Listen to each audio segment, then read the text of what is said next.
नमस्कार विद्यार्थी मित्रांनो, आज आपण इयत्ता 6वीचा चौथं प्रकरण अभ्यासणार आहोत, ज्याचं नाव आहे हवा आणि हवामान.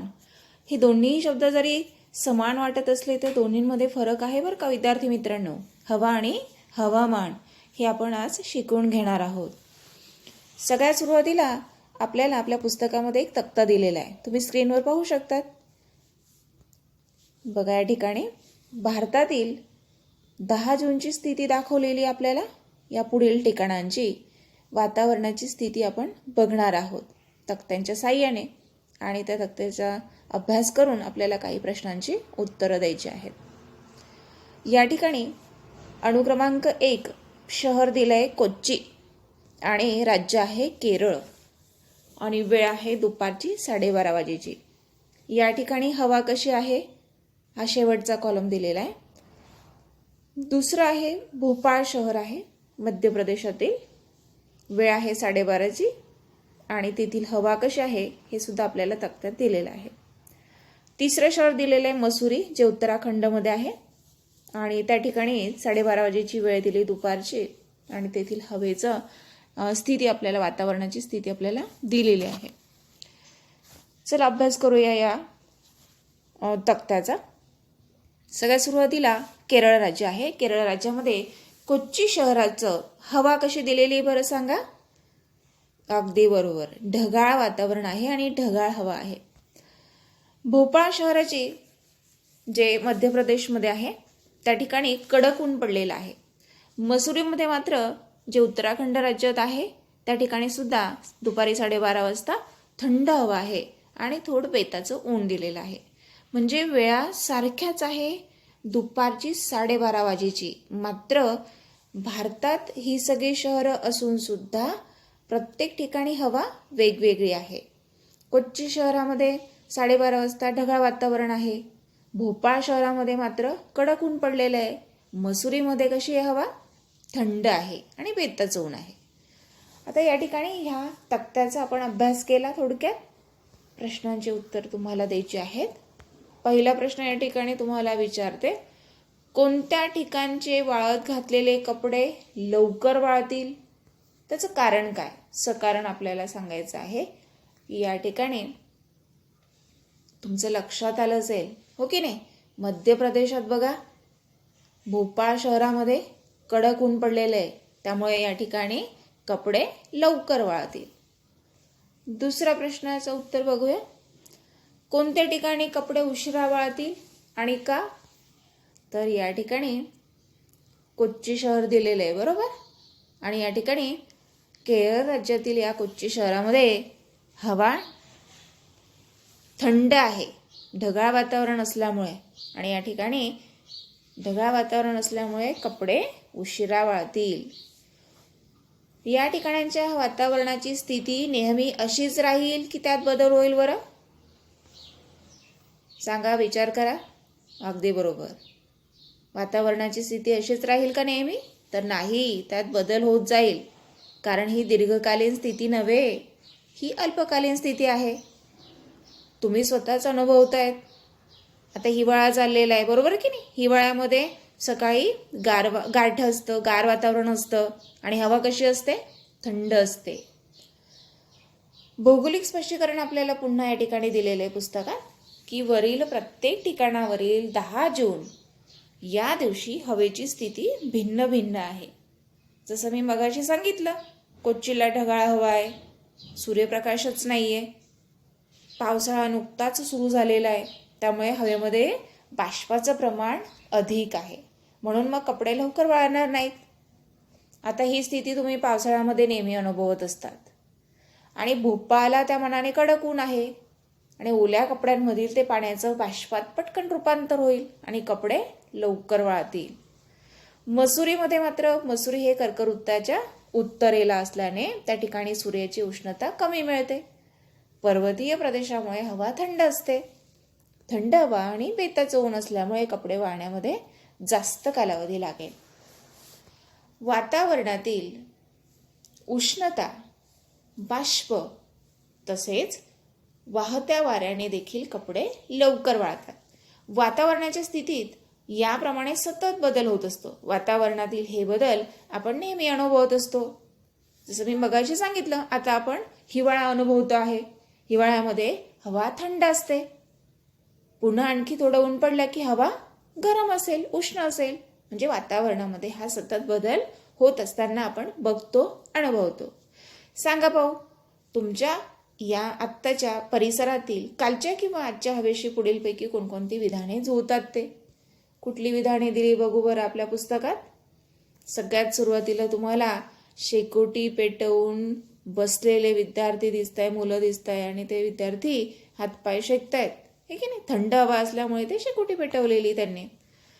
बर, सकाळी थंडी होती हे पहिलं विधान दिलेलं आहे आणि आत्ता आपण ते अनुभवलंय. दुपारी उकडत होते. अचानक दुपारी पाऊस आला. पहाटे गार वारा सुटला होता. संध्याकाळी ढग जमा झाले होते.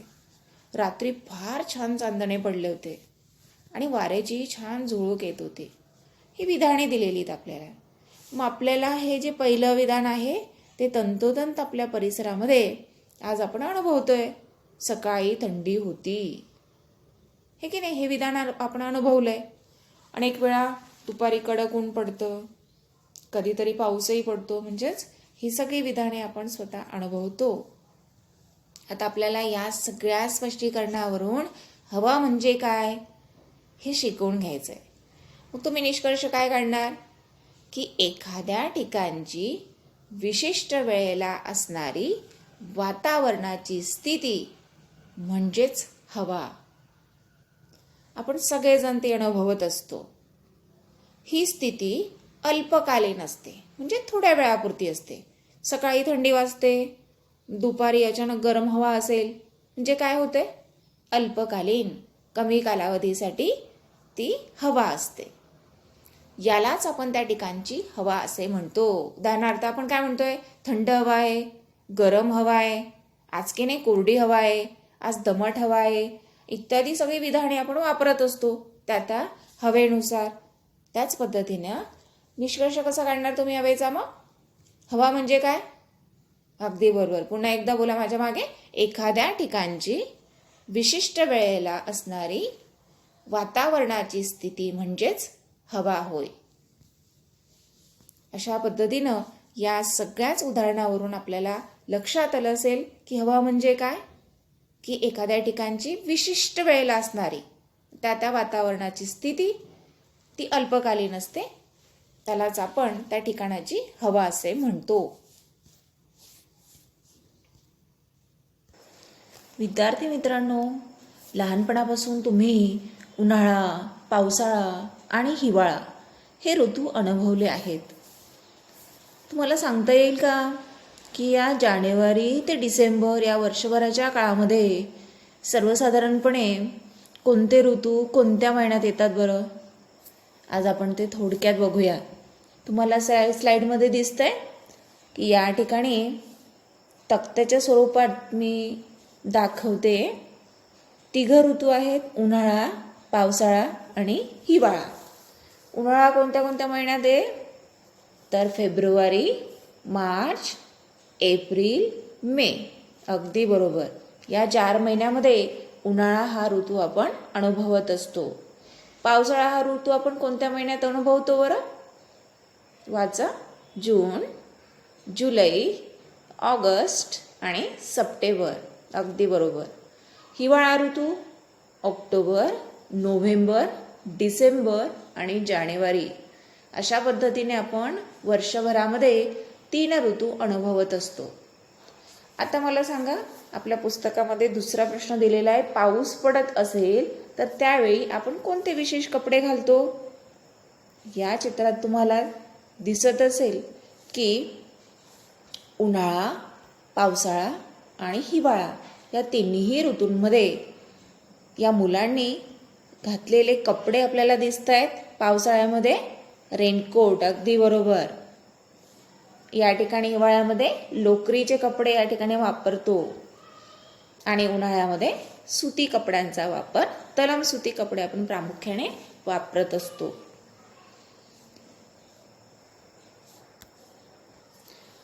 मित्रांनो, तुमचं लक्षात आलं असेल, प्रत्येक ऋतूचा विशिष्ट कालावधी असतो.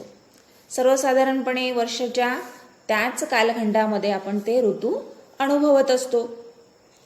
हवामानशास्त्रज्ञांनी एखाद्या प्रदेशातील हवेचे अनेक वर्ष निरीक्षण केलेलं असतं, अभ्यास केलेला असतो आणि या सगळ्या अभ्यासामधून त्या प्रदेशाची हवेची सरासरी स्थिती निश्चित केलेली असते. मग हवेची ही दीर्घकालीन सरासरी स्थिती म्हणजेच त्या प्रदेशाचं हवामान असतं. आता आपण मागच्या घटकामध्ये हवा म्हणजे काय याचा अभ्यास केला. हवा ही अल्पकालीन स्थिती आहे, मात्र हवामान ही दीर्घकालीन स्थिती आहे. उदाहरणार्थ आपण म्हणतो महाबळेश्वर हे ठिकाण घेऊया. महाबळेश्वरला हवा कशी असते रे मुलांनो? थंड असते. अगदी बरोबर, तिथलं हवामान हे थंड असतं. आता हे आपल्याला कसं कळलं? आपण रोज जातो का महाबळेश्वरला? तर नाही. या ठिकाणी शास्त्रज्ञांनी अनेक वर्ष त्याचा अभ्यास केला, त्या प्रदेशांचा अभ्यास करून मग निष्कर्ष काढले गेले की त्या ठराविक ठिकाणाची दीर्घकालीन स्थितीत असलेलं ते हवामान, मग काही ठिकाणी थंड हवामान असतं, काही ठिकाणी उष्ण असतं. तसंच महाबळेश्वरचं हवामान सरासरी थंड असतं. मग हवामान म्हणजे काय ह्या घटकामध्ये आपण शिकून घेणार आहोत. तुम्हाला स्लाइडमध्ये या ठिकाणी 2 नकाशे दिसत आहेत विद्यार्थी मित्रांनो. उजव्या बाजूला आहे अगदी बरोबर जगाचा नकाशा आणि तुमच्या डाव्या बाजूला आहे भारताचा नकाशा. तुम्हाला या ठिकाणी सगळ्यात सुरुवातीला जगाचा नकाशा बघायचा आहे. काही रंग वापरलेले विद्यार्थी मित्रांनो, किती रंग वापरलेत बघा बरं. अगदी बरोबर, सगळ्यात सुरुवातीला आहे निळा, नंतर आहे हिरवा, त्याच्या खाली दिसतोय तुम्हाला पिवळा रंग, त्यानंतर लाल, पुन्हा पिवळा, अगदी बरोबर, आणि नंतर सगळ्यात दक्षिणेला किंवा सगळ्यात शेवटी तुम्हाला निळा दिसतोय. आता हे रंग का वापरले? तुम्हाला काय सूची दिसते, अगदी बरोबर. त्या सूचीमध्ये या रंगांचं महत्त्व सांगितलेलं आहे. नेमके हे रंग का वापरलेले आहेत? आता मगाशी सांगितलं तुम्हाला की त्या प्रदेशाचं हवामान, त्या हवामानाची स्थिती या ठिकाणी दाखवलेली आहे. निळा रंग ज्या ठिकाणी दिलेला आहे, निळा रंग वापरलेला आहे अगदी बरोबर उत्तरेला दाखवलेला निळा रंग, या ठिकाणी हवामान हे थंड आहे. हिरवा रंग दाखवलेला आहे, या ठिकाणी हवामान हे सरासरी आहे, खूप उष्णही नाही आणि खूप थंड नाही, समशीतोष्ण असं हवामान आहे. पिवळा रंग आपल्याला दाखवतोय या ठिकाणी सुद्धा उष्णता थोडी जास्त आहे. लाल रंगात दाखवलेलं आहे उष्णकटिबंधीय प्रदेश. मागच्या पाठामध्ये आपण हे शिकवलं होतं की ज्या ठिकाणी लंबरूप सूर्यकिरणे पडतात त्या ठिकाणी हवामान कसं असतं? उष्ण असतं. अगदी बरोबर. भारताचा नकाशा दिसतोय तुम्हाला स्लाइडमध्ये. या भारताच्या नकाशामध्ये उत्तरेला जम्मू काश्मीर, अगदी बरोबर, उत्तरेला निळ्या रंग दाखवलेला आहे आणि तो सुद्धा शीत हवामान, थंड हवामान दाखवलेला आहे. लाल रंग हा उष्ण हवामानाचा दाखवलेला आहे. म्हणजेच काय की हे शास्त्रज्ञांनी किंवा अनेक वर्षांनी दीर्घकालीन त्या ठिकाणी अभ्यास करून त्या ठिकाणाची सरासरी हवामानाची स्थिती लक्षात घेऊन निष्कर्ष काढलेला आहे. तुमचं लक्षात आलं मग हवामान म्हणजे काय? अगदी बरोबर दिलेलं आहे स्लाइडमध्ये, वाचा.